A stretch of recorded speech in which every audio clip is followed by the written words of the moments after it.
خواہشات کے پاو چادر سے باہر نکل جائے تو پھر سکون نصیب نہیں ہوتا۔ اگر لوگ تم سے متاثر ہو رہے ہیں تو تکبر نہ کرو، بلکہ شکر ادا کرو اس رب کا جس نے تمہارے عیب چھپا کر تمہیں لوگوں میں معزز بنا رکھا ہے۔ بہترین ہم سفر کی سب سے بڑی خاصیت یہ ہے کہ وہ آپ سے اختلاف اور ناراضگی کے باوجود بھی آپ کا خیال رکھنا اور فکر کرنا نہیں چھوڑتا۔ لباس قیمتی ہو یا سستا، کردار کو نہیں چھپا سکتا۔ اپنے کردار کو اچھا کرو، ہر لباس میں اچھے لگو گے۔ دل سوچ سمجھ کے تھوڑا کرو، ہر گناہ کی معافی نہیں ہوتی۔ جو جتنا اچھا جھوٹ بولتا ہے دنیا اس کی ہوتی ہے، لیکن پھر اس کی آخرت نہیں ہوتی۔ بندھے کا بندہ بننا مشکل ہے، نہ پیر بننا مشکل ہے نہ فقیر۔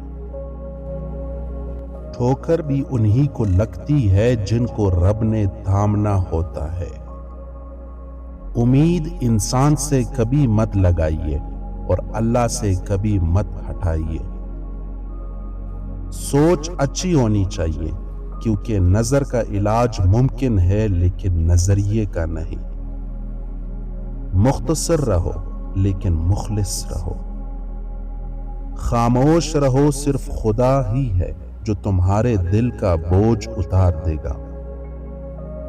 اپنے اندر کی سوچ کو صاف رکھے، کیونکہ کشتیاں باہر کی پانی سے نہیں اندر کی پانی سے ڈوبتی ہے۔ جس لہجے میں بات کرو اس لہجے میں سننا بھی سیکھو۔